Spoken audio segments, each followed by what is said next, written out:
দেখি বলেছিলাম না আইএসএন সঠিক পাত্র আমাদের রাজ্যকনের জন্য। হানিয়ার মাতৃহৃদয় চিন্তামুক্ত হয়, তারও ঠোঁটের কোণে হাসি ফুটে। তাদের থেকে অদূরে দাঁড়িয়ে থাকা এক ব্যক্তির ওষ্ঠেও তৃপ্তির ছোঁয়া দেখা দেয়। বিড়বিড়িয়ে বলে, আমার আদরে পুতুল বউ, তোকে এমন পাগল করা ভালোবাসায় ভাসাবো যে তুই উন্মাদ হয়ে শুধুই আমায় চাইবি। আমার স্পর্শ, আমার উপস্থিতি ছাড়া এক মুহূর্তও থাকতে পারবি না। দিশেহারা হয়ে হারিয়ে যাবে আমার মাঝে। এই আশিয়ান মির্জার উন্মাদনায় ভরপুর ভালোবাসা নিতে প্রস্তুত তো তুই, পুতুল বউ? দোতলার করিডোর থেকে নিচে ড্রয়িং রুমে পুরো ঘটনা প্রত্যক্ষণ করে আশিয়ান। হায়ার কাজটা তাকে আর একবার চোখে আঙুল দিয়ে দেখিয়ে দেয় নিজের ভুলটাকে। হায়া আর আশিয়ানের বিয়ের আজ 1 সপ্তাহ পূর্ণ হয়েছে। সব কিছু আগের মতো নর্মাল হয়ে গেল। নর্মাল হচ্ছে না আশিয়ান আর হায়ার সম্পর্কটা। আশিয়ান তার সর্বোচ্চ এফোর্ট দিচ্ছে সম্পর্কটা স্বাভাবিক করার জন্য, কিন্তু হায়া নিজেকে একটা বিন্দুতে আটকে নিয়েছে। আশিয়ান যেটা বলে সে করে তার উল্টাটা। আশিয়ান রেগে একটা ধমক দিলে হায়া 3টে ধমক দিয়ে বসিয়ে রাখে তাকে। এই যেমন আজ সকালের কথা, হায়া ভার্সিটি যেন রেডি হচ্ছিল, তখন আশিয়ান তাকে আদরে গলায় বলে, বৌজান টাইটা একটু বেঁধে দিবে? হায়া তো বেঁধে দিলেই না, তাই উপরন্তু হায়ার জবাব শুনে আশিয়ানের কলিজা ছ্যাদ করে উঠল। হায়া আশিয়ানকে বলে, কেন, আপনার হাতে কি শকুনে নিয়ে গেছে? তাহলে শকুনের কাছ থেকে হাত ফিরিয়ে এনে তারপর নিজেই বেঁধে নিন। নিজের কাজ আমার দিয়ে করিয়ে নেওয়ার স্বভাব এখনো গেল না আপনার? স্বামী কি বউয়ের কাছে আবদার করতে পারে না তার টাই বেঁধে দেওয়ার জন্য? এর জন্য হাত শকুনের কাছে বর্গা দেওয়া জরুরি? নিমিষে আশিয়ানের ফুরফুরে মেজাজটা নিভে যায়, সেখানে ঠায় নেয় মলিনতা। হায়া হিজাবে লাস্টের মিনটা লাগাতে লাগাতে আশিয়ানের মলিন মুখটা সন্তর্পণে রেখে নেয়। আশিয়ানের জন্য তার খারাপ লাগেও লাগে না। সে নিজের সাইড ব্যাগটা নিয়ে রুম থেকে বের হয়ে যেতে যেতে তখন আশিয়ানের তাকে থামিয়ে দেয়। গম্ভীর গলায় আদেশ স্বরূপ বলে, একা একা যাবে না, আজ টিএস এর ওইদিকে আন্দোলন আছে, ঝামেলা হওয়ার চান্স শতভাগ। আমার সাথে যাবে।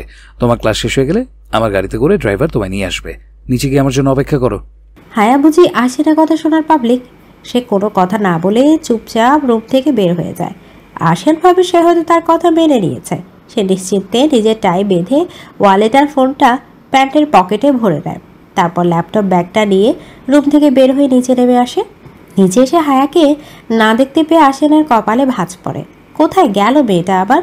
ড্রয়িং রুমে তখন তাদের হেল্পিং হ্যান্ড জরিনা খালা ঝাড়পোছ করছিল। আশিয়ান জরিনা খালাকে জিজ্ঞেস করে, খালা হায় কি কিসেনে গিয়েছে? জরিনা খালা তার কাজ বন্ধ করে দিয়ে আশিয়ানকে বলে, হায়া মামুনি তো ভার্সিটির জন্য বাইর হইয়া গেছে আশিয়ান বাবা। কি? হ, আমারে কইয়া গেছে যাওয়ার আগে। আশিয়ানের রাগ তো সপ্তম আকাশে। মেয়েটা এই 1 সপ্তাহে একটা কথা যদি শুনতো। আশিয়ানের আজ প্রচণ্ড রাগ হচ্ছে হায়ার উপর। সে রেগে মেগে রওনা হয় ভার্সিটির উদ্দেশ্যে। আজ ক্লাসে দেখে নেবে সে হায়াকে। ভার্সিটিতে হায়া রিক্সা থেকে নেমে ভার্সিটির গেটের সামনে দাঁড়িয়ে অপেক্ষা করছে তার বেস্ট ফ্রেন্ড মেহরিমার জন্য। দুটোতে যেন 2 দেহ 1 প্রাণ। ক্লাস শুরু হওয়ার 20 মিনিট আগে মেহরিমা ভার্সিটিতে আসে। হায়া তাকে দেখে দাঁত কেলিয়ে বলে, ভাবি সাহেবা, আজ এত লেট কেন হলো? রাতে কি ভাইয়ার সাথে কথা বলতে বলতে দেরি করে ঘুমিয়েছিলেন, যার কারণে আজ এত লেট হলো? হায়া। মেহরিমা হায়ার কথা শুনে লজ্জায় পড়ে যায়। কথাটা অবশ্য হায়া মিথ্যে বলেনি। আসলেই কাল রাতে তারা রাত 3টা পর্যন্ত কথা বলেছিল। লোকটার সাথে কথা বলতে গেলে মেহরিমার সময়ের দিকে কোনো খেয়াল থাকে না। তেমন কোনো কথা বলে না তারা। টুকটাক নিজেদের হালচাল জিজ্ঞেস করে চুপ হয়ে যায়। এরপর ঘন্টার পর ঘন্টা কানে ফোন লাগিয়ে চুপ করে থাকে। লোকটা নাকি তার নিঃশ্বাসের আওয়াজেও স্বস্তি পায়। হায়া আর মেহরিমা কথা বলতে বলতে ক্লাসে চলে যায়। প্রথম 2টো ক্লাস শেষ করার পর লাঞ্চের জন্য ব্রেক দেওয়া হয়। হায়া আর মেহরিমা ক্লাস থেকে বের হবে তখনই একজন পিয়ন এসে হায়াকে বলে, আশিয়ান স্যার আপনাকে ওনার কেবিনে যেতে বলেছেন। আশিয়ানে তাকে এমন তলব করে ডাকার কারণ বুঝতে বাকি থাকে না হায়ার। সে পিয়নকে বিদায় করে নিজে মেহরিমার হাত ধরে হাঁটা দেয় ক্যান্টিনের দিকে। তাকে ক্যান্টিনের দিকে যেতে দেখে মেহরিমা অবাক হয়ে জিজ্ঞেস করে, কি রে, আশিয়ান স্যার যে তোকে যেতে বললো তার কেবিনে, সেখানে না গিয়ে ক্যান্টিনের দিকে যাচ্ছিস কেন? তার কেবিনে আমার কি কাজ? আজ একটা পীড়িতের আলাপ পাড়তে রেখেছেন, আমি শিওর। এর চেয়ে ভালো আমার পেটের মধ্যে রেস করতে থাকা ইঁদুরগুলোকে শান্ত করা। চল কিছু খেয়ে নিই। মেহরিমা হায়াকে আশিয়ানের কেবিনে যাওয়ার বিষয়ে আরও কিছু বলতে চেয়েছিল, কিন্তু হায়া তাকে থামিয়ে দেয়। হায়া মেহরিমাকে টেবিলে বসিয়ে কাউন্টার থেকে খাবার কিনে আনতে যায়। তখনই তার দেখা হয় রাহার সাথে। রাহাতের মেয়ে রাহনুমা চৌধুরী রাহা, হায়া আর সে 6 মাসের ছোট বড়। তাদের জন্য ফ্রেন্ডলি সম্পর্ক না হলেও রাহা কেমন যেন হায়ার সাথে আলগা ভাব করতে চায় দেখা হলেই। এমনিতে কখনো ফোন বা টেক্সট করে খোঁজ খবর নেয় না। হায়া রাহাকে দেখে তার কাছে এগিয়ে গিয়ে বলে, আরে রাহা যে, কেমন আছো? আলহামদুলিল্লাহ ভালো, তুমি? আলহামদুলিল্লাহ। অনেকদিন পর তোর ইউনিভার্সিটিতে দেখলাম, আসো না রেগুলার? আসলে একটু ফিভার হয়েছিল, তাই কয়েকদিন মিস গিয়েছে। কথা বলতে বলতে হায়া সৌজন্যতার খাতিরে রাহাকে তাদের সাথে লাঞ্চ করার অফার করলে রাহা একেবারে রাজি হয়ে যায়। হায়া রাহাকে নিয়ে মেহেরিমার কাছে এসে পড়ে। মেহেরিমাকে দেখে রাহার কপাল কুঁচকে যায়। তার মুখ চোখ দেখে যে কেউ বলতে পারবে যে মেহেরিমাকে দেখে খুশি নয়, কিন্তু মেহেরিমা তার সাথে হেসে হেসে কথা বলে। তারা 3 জন খেতে খেতে কথা বলছিল, তখনই মেহেরিমার ফোন বেজে ওঠে। মেহেরিমা তার ফোনটা ব্যাগ থেকে বের করে টেবিলের উপর রেখেছিল, যার কারণে ফোন বেজে উঠতেই 3 জন রমণের দৃষ্টি চলে যায় সেখানে। জাহান ফোন করেছে মেহেরিমাকে। হায়া ভাইয়ের কয়েল দেখ মিটমিটি হেসে ভ্রু নাচিয়ে বলে, আপনার প্রিয়তমের কল এসে পড়েছে, যান চিপায় গিয়ে একটু উম্মা আম্মা দিয়ে আসুন। মেহেরিমা ব্যাপক লজ্জা পেয়ে যায় হায়ার এমন কথায়। মেয়েটা বড্ড লাজুক প্রকৃতির, আর তার এই স্বভাবটা সদ্ব্যবহার করে এই 2 ভাই বোন। মেহেরিমা হায়াকে চোখ গরম করে শ্বাসে সেখান থেকে উঠে চলে যায় কথা বলতে। তাদের এই খুঁটিসুটির সবটাই নীরবভাবে প্রত্যক্ষ করছে রাহা। তার চোখ মুখ স্বাভাবিক, অস্বাভাবিক রকমের শান্ত স্বাভাবিক। মেহেরিমা উঠে যেতেই রাহা হায়াকে মেহেরিমার বিরুদ্ধে উস্কে দিতে থাকে। সে বলে, হায়া, তোমার কি মাথা খারাপ হয়ে গিয়েছে? রাহার কথা শুনে হায়ার কপালে কয়েকটা ভাঁজ পড়ে। সে ভ্রু কুঁচকে জিজ্ঞেস করে, কেন, মাথা খারাপের কি কাজ করলাম? তুমি এমন লো ক্লাস মেয়ের সাথে চলছো? ওর ক্লাস আর আমাদের ক্লাস কি এক হলো? কাপড় চোপড় দেখে তো মনে কথাকার কোন বস্তি থেকে উঠে এসেছে, তার উপর শুনছি এতিম নাকি মেয়েটা। শুনো হায়া, এসব মেয়ে প্রচণ্ড শেয়ানা হয়। এরা নিজেদের মিষ্টি মিষ্টি কথা বলে নিজেদের ট্র্যাপে ফেলে তারপর ঝোপ বুঝে কোপ মারে। তোমায় সতর্ক করে দিচ্ছি, মেয়েটার সাথে যত কম পারবে মিশবে। আরেকটা কথা, ওর ফোনে জাহান ভাইয়া ফোন দিছিল কেন? হায়া চট করে মাথা গরম করার মেয়েরা মায়ের মতো শান্ত মেজাজের অধিকারী, কিন্তু এরা মা মেয়ে নিজেদের প্রিয়তমের কাছে অশান্ত অস্থির হয়ে থাকে। হায়া কফির কাপড়ে চুমুক দিতে দিতে রাহার সম্পূর্ণ কথাগুলো শুনে একটা টুর শব্দ পর্যন্ত করে না। বেস্ট ফ্রেন্ড সম্পর্কে এত বাজে কথা বলার ভেতরে তার জ্বালামুখীর মতো রাগের উদ্গ্রীব হলেও তার চেহারা দেখে ভেতরের অবস্থা বোঝা মুশকিল। হায়া কফির 1 টাইম কাপ থেকে মুখ তুলে রাহার দিকে তাকালে দেখতে পায় রাহার পেছনে মেহেরিমা মাথা নিচু করে দাঁড়িয়ে আছে। চোখ দিয়ে অলরেডি বর্ষণ শুরু হয়ে গেছে। আসলে নেটওয়ার্ক খারাপ থাকায় মেহেরিমা কথা বলতে পারেনি, আর তাদের ক্লাসের সময় হয়ে যাওয়ায় জাহান শুধু সে খেয়েছে কিনা জিজ্ঞেস করে কল কেটে দেয়, যার কারণ রাহার প্রায় সব কথাই সে শুনতে পায়। হায়া রাহার দিকে তাকিয়ে মুখে একটা হাসি ফুটিয়ে বলে, কারণ ভাই আর মেহুর রিলেশনে আছে, আর আমাদের ইয়ার ফাইনাল এক্সামের পর ওদের দুজনের বিয়ে খেতে চলেছ। কি? হ্যাঁ, জানো মেয়েটা এত বড় মিচকা শয়তান, ভেতরে ভেতরে আমার ভাইকে ভালোবেসে গুমড়ে মরে, আর আমার একটু বলেও নি। এ মেয়ে নাকি নিজেকে আমার বেস্ট ফ্রেন্ড দাবি করে। কত বড় শেয়ানা, বুঝতে পেরেছো?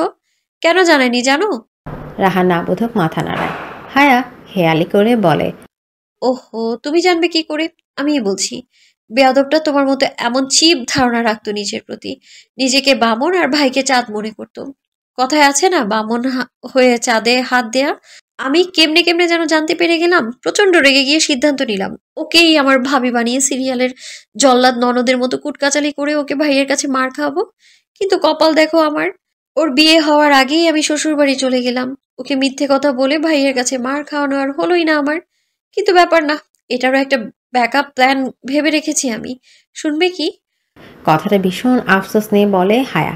রাহা উল্লুকের মতো মাথা নাড়িয়ে সম্মতি জানায়। হায়া একটা শয়তানি হাসি দিয়ে বলে, ওর মেয়ের সাথে আমার ছেলের বিয়ে দিয়ে এর প্রতিশোধ নেব আমি। ব্যাপারটা জোস না? রাহা এবারও হায়ার কথায় নিজের অজান্তে সম্মতি দেয়। হায়া নিজের ব্যাগ নিয়ে চেয়ার থেকে উঠে দাঁড়ায়। যাওয়ার আগে তীক্ষ্ণ চোখে তাকিয়ে গম্ভীর গলায় বলে, মেন্টালিটি চেঞ্জ করে কথা বলতে পারলে আমার সাথে কথা বলতে আসবে, নয় হলে বলার দরকার নেই। আমি মেহুকে যতটা চিনেছি এই 2 বছরে, ততটা ও নিজের সম্পর্কে নিজেও জানে না।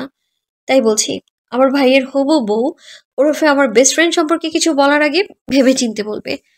আসছি, আল্লাহ হাফিজ। কথাটা বলে হায়া মেহরিমের হাত ধরে টানতে টানতে নিয়ে যায়।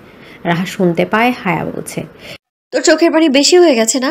চল, তোর দুইটা ধমক খাওয়াবো আজ ভাইয়ের থেকে, যার তার কথায় চোখের টাঙ্কি খুলে দেয় বেয়াদব একটা। এদিকে রাহা হায়ার সব কথা বুঝতে পারে একটু দেরিতে। যখন সবটা বুঝতে পারে তখন রাগে ফেটে পড়ে। সে এতটা রেগে যায় যে তারা যে টেবিলে বসেছিল সেটা উল্টে ফেলে দেয়। ক্যান্টিনে থাকা গুটি কয়েক স্টুডেন্টরা তার দিকে অবাক দৃষ্টি নিয়ে তাকিয়ে থাকে। আশিয়ানের আজ ভার্সিটি থেকে ফিরতে বেশ লেট হয়ে যায়। আসলে যে সে ক্লাস শেষ করে তার বাবার অফিসে গিয়েছিল, মাঝে মধ্যে অফিসে গিয়ে বাবার কাছে সাহায্য করে। আশিয়ানের আজ ভার্সিটি থেকে ফিরতে বেশ লেট হয়ে যায়। আসলে সে ক্লাস শেষ করে তার বাবার অফিসে গিয়েছিল, মাঝে মধ্যে অফিসে গিয়ে বাবার কাজে সাহায্য করে। আশিয়ান টায়ার নট ঢিলে করতে করতে সিঁড়ি বেয়ে উপরে উঠছিল, তখনই তার মা তাকে ডেকে ওঠে, আশু, হায়া আসেনি তোর সাথে? আশিয়ান পেছন ফিরে বলে, আম্মু আমি তো অফিস থেকে ফিরছি, আর হায়ার ক্লাস শেষই বিকেলে, আমার সাথে ফিরবে কিভাবে? ওকে তো আমি গাড়িতে পাঠিয়ে দিয়েছিলাম। ও তো বাসায় আসেনি, মনে হয় ও বাড়িতে চলে গিয়েছে। কথাটা শুনে আশিয়ান রেগে যায়।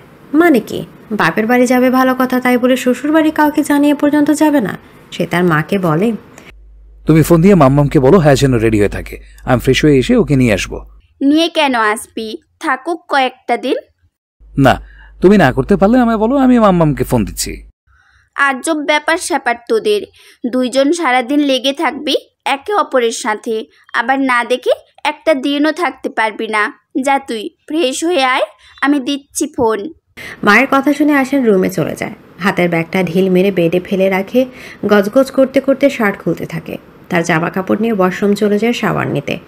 আশিয়ান শাওয়ার নিয়ে মাত্রই বের হয়েছে, তখনই হন্তদন্ত হয়ে তার রুমে আসে তার মা।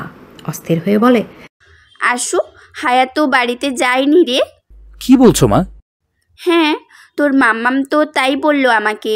মেয়েটা তাহলে কই গিয়েছে আশু? কত রাত হয়ে গেল, যা দিনকাল পড়েছে, ভয়ে আমার হাত পা ঠান্ডা হয়ে আসছে। আশির মায়ের কথা শুনে ঘড়ির দিকে তাকালে দেখতে পায় রাত 9টা বাজতে 5 মিনিট বাকি আছে। এত রাত হয়ে গেল, কই গেল তার পুতুল বউ? এদিকে আশিয়ান মাকে শান্ত করার জন্য বলে, তুমি চিন্তা করো না আম্মু, দাঁড়াও আমি দেখছি। আশিয়ান তড়িঘড়ি করে তার ড্রাইভারকে কল লাগায়।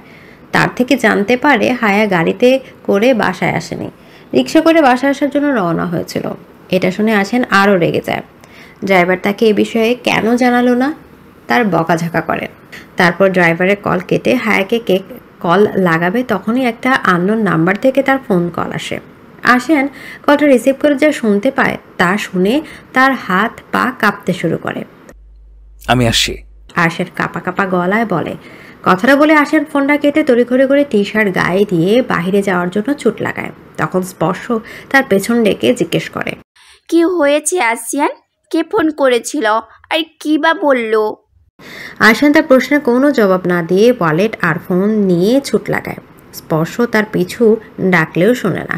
অন্যদিকে হানিয়া স্পর্শ থেকে মেয়ের বাড়ি না ফেরার কথা শুনে চিন্তায় পড়ে যায়। হানিয়া জাবিনের কাছে এসে চিন্তিত হয়ে বলে, এই শুনছেন স্পর্শর বাবা? জাবিয়ান ল্যাপটপে আঙুল চালাতে চালাতে বলে, বলো, শুনছি। হায়া নাকি এখনো বাসায় ফিরেনি। সে এখন একা নেই হানি, তার সাথে তার হাসবেন্ড আছে। তুমি আইসেনের উপর ভরসা করতে পারছো না এখনো? আশিয়ান বাসায় একা এসেছে। আশিয়ান নাকি হায়াকে বিকেলে ড্রাইভারের সাথে বাসায় পাঠিয়ে দেয়, আর ও ভাইয়ার অফিসে চলে যায়। কিন্তু বাসায় এসে দেখে হায়া আসেনি। আপু আমায় ফোন করেছিল তালুকদার বাড়িতে হায়া এসেছে নাকি জানতে। কি বললে আম্মু? হানিয়া পেছন ঘুরে দেখে তার ছোট ছেলে জাইন দাঁড়িয়ে আছে, চোখ মুখ অস্বাভাবিক রকমের ভীত। জাইন দ্রুত পদে বাবা মায়ের রুমে ঢুকে মায়ের সামনে দাঁড়িয়ে অস্থির হয়ে জিজ্ঞেস করতে থাকে, আম্মু কি বললে? পুতুল এখনো বাসায় ফেরেনি মানে? কোথায় গেল তাহলে? জানি না রে বাবা, তোর সোনামা ফোন দিয়ে আমায় এইটুকুই বলল। জাইন জাবিনের কাছে এসেছিল অফিসের একটা প্রজেক্টের বিষয়ে কথা বলতে। রুমে প্রবেশের আগে দরজায় দাঁড়িয়ে সে হানিয়ার কথাগুলো শুনে ফেলে। কথাটা শুনে অস্থির হয়ে যায়। দুই ভাইয়ের কলিজার টুকরো হায়া। জাহিদ দৌড়ে নিজের রুমে গিয়ে হায়াকে কল লাগাতে থাকে, কিন্তু হায়া ফোন রিসিভ করে না। বাঁচতে বাঁচতে কেটে যাচ্ছে। হায়াকে ফোনে না পেয়ে সে আশিনের নাম্বারে কল লাগায়। আশিনের ফোনে কল ঢোকার সাথে সাথে অপর পাশ থেকে এক নারী কণ্ঠ বলছে, জাইন লাগাতার কয়েকবার কল করে আশিয়ানের নাম্বারে, কিন্তু প্রতিবারই তাকে ব্যস্ত দেখাচ্ছে। জাইন পুনরায় বাবা মায়ের রুমে এসে পড়ে, তারপর তাদের দুজনকে বলে, বাবা, আম্মু পুতুলের নাম্বারে ফোন দিয়েছিল, কিন্তু পুতুল ফোন ধরছে না। আশিয়ান ভাইয়ার নাম্বারেও কল দিয়েছিলাম, তার ফোন নাম্বারও ব্যস্ত বলছে। হানিয়া এবার কেঁদে দেয় মেয়ের টেনশনে। এমনিতে মেয়েকে আজ পর্যন্ত নিজের কাজ ছাড়া করেনি কখনো। এই এক সপ্তাহ তারা যে কিভাবে মেয়েকে ছাড়া থেকেছে সেটা শুধু তারাই জানে। জাবিয়ান তো প্রতিদিন রাতে মেয়ের ঘরে গিয়ে বেশ কিছুক্ষণ বসে থেকে তারপর এসে শোয়। জাবিয়ান হানিয়াকে বলে হায়ার সব ফ্রেন্ডকে কল করতে, আর সে জাহিরের সাথে বের হয়ে যায় হায়াকে খুঁজতে। হানিয়ার কান্নার আওয়াজ পেয়ে বৃদ্ধ রোজি বেগম নিজের রুম ছেড়ে বের হয়ে তাদের রুমে আসে বহু কষ্ট করে। বয়স হয়েছে তার অনেক, এছাড়া বিভিন্ন রোগবালয়ের কারণে এখন তেমন হাঁটাচলা করতে পারেন না। আদিব মাহমুদ মারা যাওয়ার পর ভদ্রমহিলা যেন একটু তাড়াতাড়ি বুড়িয়ে যাচ্ছেন। রোজি বেগম এসে হানিয়ার পাশে বসে তাকে কান্নার কারণ জিজ্ঞেস করলে হানিয়া তাকে হায়ার নিখোঁজের কথা জানান এবং কান্না করতে থাকে। রোজি বেগম তাকে শান্ত করাতে থাকেন। রাত 12টার দিকে জাহান জাবিয়ান আর হানিয়াকে ফোন দিয়ে বলে মির্জা বাড়িতে যেতে এবং হায়া তার সাথেই আছে। হায়াকে পাওয়া গিয়েছে শুনে সবাই স্বস্তির নিঃশ্বাস ফেলে। তারপর জাবিয়ান হানিয়াকে বাসা থেকে পিক করে মির্জা বাড়ির উদ্দেশ্যে রওনা হয়। রাত 10টা থেকে 12টা পর্যন্ত জাবিয়ান আর জাহিন হায়াকে বিভিন্ন জায়গায় খুঁজেছিল। আশিয়ানরা বাসায় ফিরে রাত 12:30টায়। আবরার স্পর্শ জাবিয়ান, হানিয়া আর জাইন দেখতে পেল আশিয়ান কোলে করে হায়াকে নিয়ে আসছে। হায়ার ডান পায়ে আর মাথায় ব্যান্ডেজ করা। তারা বসা থেকে উঠে দাঁড়িয়ে হায়ার কাছে এসে অস্থির হয়ে জিজ্ঞেস করে, হায়া কি হয়েছে মা, এখন ব্যথা পেলে কিভাবে? আশিয়ান ক্লান্ত গলায় বলে, একটু বসতে জায়গা দাও, তারপর বলছি। সকলে আশিয়ানের কথা শুনে সরে গিয়ে তাদের বসার জায়গা দেয়। আশিয়ান আস্তে করে হায়াকে একটা সোফায় শুয়ে দিয়ে তার ব্যান্ডেজ করা পায়ের নিচে একটা কুশন দেয় এবং নিজে অন্য একটা সোফায় গিয়ে ধাপ করে বসে পড়ে। হানিয়া তাড়াতাড়ি করে হায়ার কাছে এসে তার মাথাটা নিজের কোলে তুলে নেয়। আলতো হাতে মেয়ের মাথায় হাত বুলিয়ে দিতে থাকে। জাবিয়ান মেয়ের এমন বেহাল অবস্থা দেখে কিছুটা রেগে যায়। হায়ার সব দায়িত্ব এখন আশিয়ানের। তাহলে আজ হায়া এতটা আঘাত পেল কি করে? কই, তার কাছে যত দিন ছিল কখনো তো এমন চোট পায়নি তার মেয়ে। সে গম্ভীর গলায় আশিয়ানকে জিজ্ঞেস করে, আসিয়ান এখন কি বলবে? হায়া এতটা চোট পেল কি করে? যেখানে তার সব দায়িত্ব আমি তোমার দিয়ে স্বস্তির নিঃশ্বাস ফেলতাম, আজ তুমি সেই দায়িত্বর অবহেলা করে আমার স্বস্তির নিঃশ্বাসের জায়গায় চিন্তা ও অস্থিরতা ঢেলে দিলে। তুমি তো এতটা দায়িত্বহীন ছেলে না আমার জানা মতে। আশিয়ান শ্বশুরের এমন গম্ভীর গলায় শুনে বুঝতে পারে বেশ রেগে গেছে তার ফুপা রূপী শ্বশুর। সে একটা দীর্ঘশ্বাস ফেলে বলতে শুরু করে, আজ ভার্সিটিতে ও আর ওর ফ্রেন্ড ক্লাসে মনোযোগ না দিয়ে গল্প করছিল, পড়া ধরলে পারেনি, এজন্য বকা দিয়েছিলাম। তোমার আদরের দুলালি মেয়ের তো আবার বেশি অভিমান। ভার্সিটি ছুটি হওয়ার পর আমি আমার ড্রাইভার দিয়ে ওকে বাসায় পাঠিয়ে দিই। সে কিছুটা পথ অতিক্রম করে গাড়ি থেকে নেমে ওর ফ্রেন্ডকে নিয়ে রিক্সায় ওঠে। টিএসসিতে আজ আন্দোলন ছিল, সেখানে ঝামেলায় ওদের রিক্সা আটকে পড়ে। কয়েকজন মারামারি করতে করতে ওদের রিক্সা এসে ধাক্কা দিলে রিক্সা উল্টে পড়ে গিয়ে এই চোটগুলো পায়। ওর ফ্রেন্ড ওর থেকে বেশি ব্যথা পেয়েছে। সকালে ভার্সিটিতে যাওয়ার আগেও আমার সাথে যেতে বলেছিলাম ওকে, কিন্তু তখনও আমার কথা না শুনে একা একা চলে গিয়েছিল। এখন বলো, এসব আমার দায়িত্বহীনতার জন্য হয়েছে নাকি ওর অযাচিত অভিমানের কারণে? সকলে এক ধ্যানে আশিয়ানের কথা শুনে। তার সব কথা শুনে একটা বেগবও বলে দিতে পারবে আজকের এত সব পেরেশানির কারণ হায়া নিজেই। এর জন্য আশিয়ানকে দোষ দিলে তার প্রতি অন্যায় করা হবে। জাবিয়ানের এবার আশিয়ানের রাগটা সরে গিয়ে সেটা বার্তায় হায়ার উপর। হায়া মায়ের কোলে মাথা দিয়ে চোরা চোখে সকলের মুখভঙ্গি দেখছে। সকলে যে তার ওপর অসন্তুষ্ট সেটা হায়া বেশ বুঝতে পারছে। জাবিয়ান মেয়ের দিকে শান্ত চাহনি নিয়ে তাকায়। হায়া বাবার এমন চাহনি দেখে ভয়ে কয়েকটা শুকনো ঢোক গেলে মিনমিনিয়ে বলে, আর কখনো এমনটা হবে না বাবা। যদি হয় সেদিন তাহলে আমার হাতও নিয়ন্ত্রণে থাকবে না। বেশি বড় হয়ে যাওনি যে তোমার শাসন করতে পারবো না। আমি যাতে এমন অবাধ্য হওয়ার কথা আর কখনো না শুনি, মনে থাকবে? শেষের কথাটা অনেকটা ধমকে সুরে বলে জাবিয়ান। হায়া ভয় ভয় বলে, হ্যাঁ থাকবে। এদিকে হায়াকে এমন বকাঝকা খেতে দেখে আসেন মনে মনে হেসেক্ষণ। হায়া অবশেষে কারো কাছে জব্দ হয়েছে দেখে তার এক খুশি। হায়া আর চোখে আশিয়ানের দিকে তাকালে তার হাসি হাসি মুখটা দেখতে পেয়ে তেলে বেগুনে জ্বলে যায়। আশিয়ান তার তাকানো দেখে একটা চোখ টিপ দিয়ে আবারও মিটমিটে হাসতে থাকে। হায়া আশিয়ানের চোখে চোখে যুদ্ধের মাঝে জাবিনের একটা কথায় আশিয়ানের মাথায় বাজ পড়ে। আশিয়ান জাবিনের কথা ধ্যান দিলে শুনতে পায় জাবিয়ান আবরারকে বলছে, ভাই মেয়েটাকে কয়েকদিনের জন্য আমাদের সাথে নিয়ে যাই। ওকে এমন অবস্থায় রেখে আমরা দুজন চিন্তায় পাগল হয়ে যাব, জানাই তো সব। আবরার জানে জাবিয়ান হানিয়ার চেয়ে বেশি পাগল মেয়ের জন্য। তাই সে আর অমত করে না, সম্মতি দিয়ে দেয় হায়াকে নিয়ে যাওয়ার। এদিকে বাবা আর শ্বশুরের আলোচনা শুনে আশিয়ানের অস্থির হয়ে যাবে। নিয়ে যাবে মানে? তার বউকে নিয়ে কেন যাবে? আশিয়ান তাহলে বউ ছাড়া কাঙ্গাল হয়ে যাবে না? মেয়েটা এই কয়েকদিনে তার আসক্তি হয়ে উঠেছে। আশিয়ান তড়াক করে বসা থেকে উঠে বলে, হায়া কোথাও যাবে না। আবরার তাকে ধমকে বলে, কেন যাবে না? আমি যাওয়ার পারমিশন দিয়েছি, তুমি আর ঝামেলা করো না। কেন যাবে মানে? ও এখন বিবাহিত, আমার পারমিশন না নিয়ে আমার স্ত্রী কোথাও যাবে না। আশিয়ানের অস্থিরতাই বলে দিচ্ছে সে হায়ার প্রতি কতটা আসক্ত হয়ে পড়েছে। জাবিয়ান আশিয়ানের কাছে এসে বলে, কয়েকটা দিনের তো ব্যাপার, লাগলে তুমিও চলো আমাদের সাথে। বের পরের দিন নাইয়রের জন্য 3 দিন থেকে এসেছে তার ওই বাড়িতে। একসময় নানা বাড়ি হলেও এখন তো শ্বশুর বাড়ি। আর কয়েকদিন পর পর শ্বশুর বাড়িতে গিয়ে ঘাটি পাড়া আশিয়ানের ব্যক্তিত্বের বিরোধী। আশিয়ান জাবিয়ানের প্রস্তাব নাকচ করে দিয়ে বলে, আপাতত এই কথাটা রাখতে পারছি না বাবাই, এর চেয়ে এক কাজ করা যায়, তুমি আর মাম্মাম এখানে থেকে যাও কতদিন। এটা কি করে হয় আশু? কেন হয় না বাবাই, প্লিজ তোমরা থেকে যাও, হায়ার ভালো লাগবে। হানিয়া বলে ওঠে, এটা হয় না বাবা, ও বাড়িতে তোমার নানা ভাই আর নানু, ছোট নানু একা হয়ে যাবে যে। জাহান জাহিন সারাদিন হসপিটাল আর অফিসে ব্যস্ত থাকে। তাহলে মাম্মাম তাদেরও ওই বাড়িতে নিয়ে আসি, অনেকদিন তো হলো নানা ভাই আর ছোট নানু আসে না। সকলে আশিয়ানের এমন বাচ্চামো দেখে অবাকই হয়। বিয়ের 1 সপ্তাহের মধ্যে আশিয়ান হায়ার জন্য এতটা পাগল হয়ে যাবে তারা ভাবতেও পারেনি। হায়াও কেন জানি আশিয়ানের কথা তাল মেলায়। অনেক তর্কাতর্কি করে কথাবার্তা শেষে সিদ্ধান্ত নেওয়া হয় মির্জা বাড়ির সকলে আগামী কয়েকদিন এই বাড়িতে থাকছে। হায়া আবরার স্পর্শ ভীষণ খুশি হয় এমন সিদ্ধান্তে। আজ রাতের জন্য জাইন চলে যায় নিজেদের বাসায়। কাল সকালে সে তার দাদাভাই আর ছোট দাদিকে নিয়ে এই বাসায় এসে পড়বে। হায়াকে রুমে যাওয়ার জন্য শোয়া থেকে উঠে বসলে আশিয়ান হুট করে তাকে কোলে নিয়ে হাঁটা শুরু করে। হায়া তার এমন কাজে থতমত খেয়ে যায়। ড্রয়িং রুমে তখনও তার মা আর শাশুড়ি বসে আছে। তার বাবা আর শ্বশুর মশাই জাইনকে বাহির পর্যন্ত এগিয়ে দিতে গিয়েছে। মা শাশুড়ির সামনে এমন করে কোলে তোলায় হায়া ভীষণ লজ্জা পায়। সে তার হালকা ধারালো নখ নিয়ে আশিয়ানের কাঁধ খামচে ধরে রাগে দাঁত কিরমিরিয়ে বলে, নির্লজ্জ অসভ্য বেহায়া লোক, মা শাশুড়ির সামনে এইভাবে কেউ কোলে তোলে?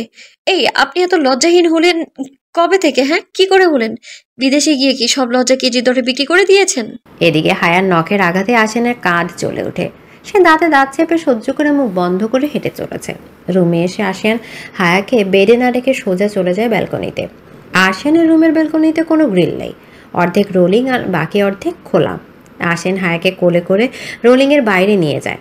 তারপর হায়ার দিকে তীক্ষ্ণ চোখে তাকিয়ে বাঁকা হেসে বলে, আমার যে এত জ্বালাও, একটা কথাও শোনো না, এর শাস্তি হিসেবে এখন এখান থেকে ফেলে কোমর ভেঙে দিই, তারপর সারা জীবন আমার কোলে চড়ে সব জায়গায় ঘুরতে হবে? ব্যাপারটা জোস না? হায়া আশিয়ানের এমন কাণ্ড দেখে ভয়ে তার কাঁধ শক্ত করে চেপে ধরে সেখানে মুখ লুকিয়ে নিয়ে কাঁপতে থাকে। হায়ার অ্যাক্রোফোবিয়া অর্থাৎ উচ্চতায় ভীতি আছে। আশিয়ান এটা জানে না। সে এমনিতে মজা করার জন্য কাজটা করেছে, যেমনটা সে আর হায়া প্রতিবার করে। সে হায়াকে জ্বালানোর জন্য একটা খোঁচা দেয়, ব্যাস হায়া তেলে বেগুনে জ্বলে উঠে তাকে 3টা খোঁচা, 2টা ঘুষি আর একটা জোরদার চিমটি কাটবে। এতে আশিয়ান ব্যথা পেলেও বিষয়টাকে ভীষণ এনজয় করে। আশিয়ান নিজের হাতের বাঁধন একটু হালকা করে ফেলে দেওয়ার ভয় দেখিয়ে বলে, দেই ফেলে দেই। হায়া আগের থেকেও শক্ত করে আশিয়ানের কাঁধ চেপে ধরে কাঁপা কাঁপা গলায় বলে, এমনটা করবেন না প্লিজ, আমি আপনার সব কথা শুনবো, আমায় এখান থেকে নিয়ে যান, ভয় করছে আমার। আশিয়ান অনুভব করে তার কাঁধ ভিজে উঠছে আর হায়া নিজেও কিছুটা কেঁপে কেঁপে উঠছে। মেয়েটা কি বেশি ভয় পেয়ে গেল যার কারণে কাঁদছে? আশিয়ান তার হাতের বাঁধন শক্ত করে হায়াকে নিজের বুকের সাথে শক্ত করে চেপে ধরে রুমে নিয়ে আসে। রুমে এসে বেডে শুয়ে দিতে চাইলেও হায়া তার কাঁধ ছাড়ে না, শক্ত করে ধরে রাখে। আশিয়ান বেডে বসে হায়াকে নিজের কোলে বসিয়ে নিজের সাথে জড়িয়ে ধরে। তারপর তার মাথায় হাত বুলিয়ে দিতে দিতে বলে, হায়া বউ কি হয়েছে, এত ভয় পাচ্ছ কেন? আমি কি তুমি সত্যি সত্যি ফেলতাম নাকি? আমি তো মজা করছিলাম। হায়া তখনও কাঁপতে কাঁপতে ফুপাচ্ছে। আশিয়ান কিছুক্ষণ সময় নিয়ে হায়ার ভয় দূর করে। তারপর তাকে বেডের হার্ডবোর্ডের সাথে আধা শোয়া করে শুয়ে দিয়ে তার মাথায় আধ খোলা হিজাব খুলে দিতে থাকে। হায়া এক ধ্যানে আশিয়ানের দিকে তাকিয়ে আছে।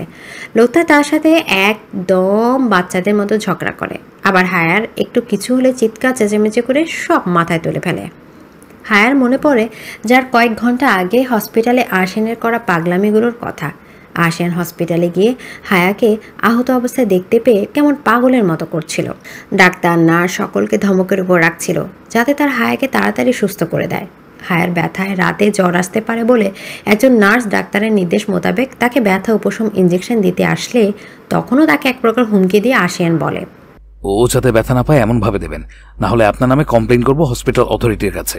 তারপর হায়ার কাছে এসে তাকে নিজের বুকে টেনে নিয়ে আদুরে গলায় বলে, অল্প একটু ব্যথা পাবে শোনা, একদম পিঁপড়ার কামড়ার মতো, খুব তাড়াতাড়ি হয়ে যাবে, ভয় পাবে না। হ্যাঁ, আর ব্যথা পেলে আমায় বলবে, আমি উনার নামে কমপ্লেইন করব। আশিয়ান এমনভাবে কথাগুলো বলে যেন হায়া 5 বছরের ছোট বাচ্চা। নার্সটি আশিয়ানের এমন কাণ্ডে হেসে দেয়। নার্সের হাসি দেখে হায়া লজ্জায় পড়ে গিয়েছিল। তখন হায়া ভাবনার জগৎ থেকে বের হয়ে দেখে আশিয়ান তার হিজাব খুলে দিয়ে তার মুখ হাত ভেজা কাপড় দিয়ে মুছে দিয়েছে।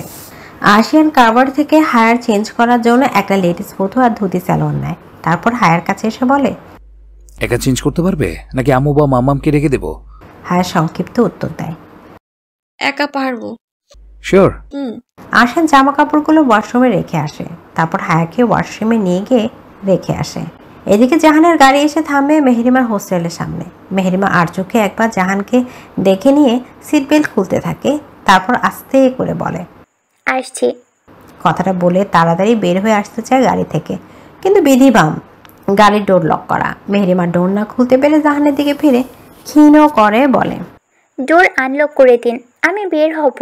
জাহান সামনে তাকে নিঃশব্দে দীর্ঘশ্বাস ফেলল। চোখে মুখে কঠিন এক অভিব্যক্তি খেলা করছে। গলার স্বর গভীর করে বলে, আজ না গেলে হয় না। মেহরিমার হৃদয় যেন এক লোহাময় ছন্দ পতন করলো। বুকের ভেতর দম চাপা শূন্যতা, হাত পা কেঁপে উঠল অজান্তেই। পেটের মধ্যে এক অজানা আশঙ্কায় মোচড় দিল। মনে হলো শরীরের প্রতিটি কোষ থরথর করে কাঁপছে। নিজেকে স্থির রাখা যেন অসম্ভব হয়ে উঠল তার জন্য। জাহান এবার সোজাসুজি মেহরিমার দিকে তাকায়, চোখে চোখ রেখে দৃঢ় অথচ কোমল গলায় বলে, মেহু, তোমাকে দূরে যেতে দেওয়াটা যেন নিচেরই একটা অংশ ছিঁড়ে ফেলার মতো লাগছে। মন কিছুতেই মানতে চাইছে না তুমি দূরে গেলে আমার সমস্ত পৃথিবীটাই ফাঁকা ফাঁকা লাগে।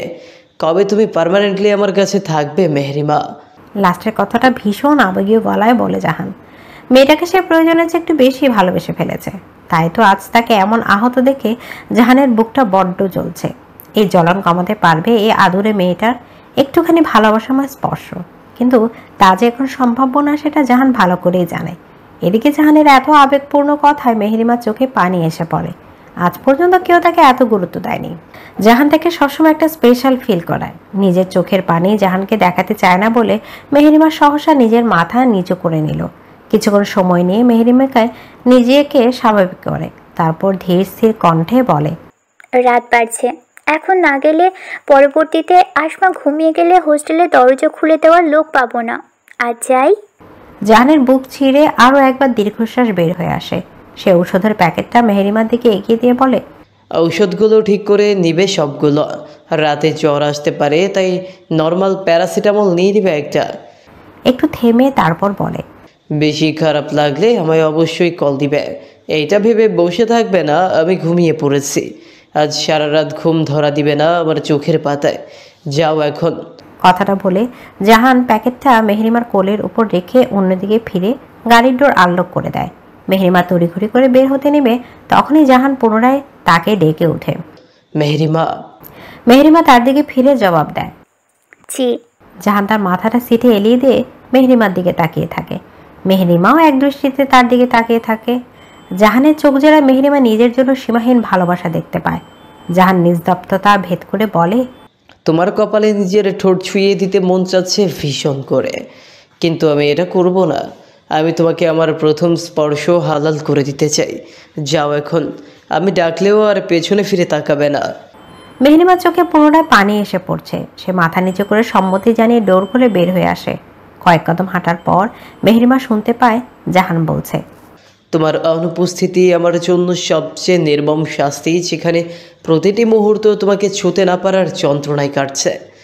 তাড়াতাড়ি আমার হয়ে যাও, এই দূরত্বের কারাগার থেকে আমায় মুক্ত করো, কারণ তোমাকে আমি প্রয়োজনের চেয়েও বেশি ভালোবেসে ফেলেছি।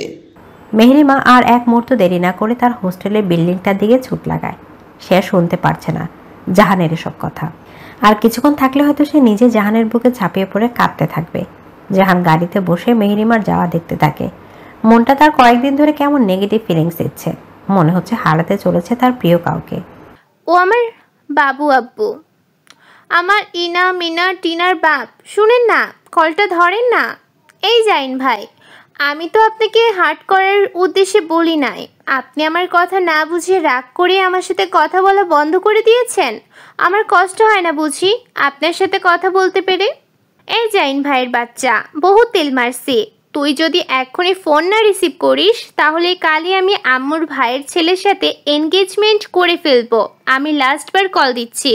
গত 1 সপ্তাহ ধরে জাহিন আদিবাকে ইগনোর করে আসছে, কথা বলছে না ঠিক করে। এর মধ্যে আজ 3 দিন হলো ফোনটাও রিসিভ করছে না। আদিবা এতক্ষণ জাহিনকে মিষ্টি মিষ্টি করে টেক্সট করলেও শেষে আর মেজাজ ধরে রাখতে না পেরে লাস্টের টেক্সটটা করে। জাহিন এতক্ষণ আদিবার মেসেজগুলো দেখে মিটমিটিয়ে হাসলেও এখন আর চুপ করে থাকতে পারে না। চুপ করে থাকা মানে তার ভবিষ্যৎ বাচ্চা মাকে অন্যের বাচ্চার মা বানিয়ে দেয়া। আদিবা নিজে ফোন করবে কি? জাহিন তার লাস্ট মেসেজটা দেখে নিজেই তড়িঘড়ি করে কল করে। আদিবা কলটা রিসিভ করতে জাহিন 10 কেজি ওজনের একটা ধমক দিয়ে বলে,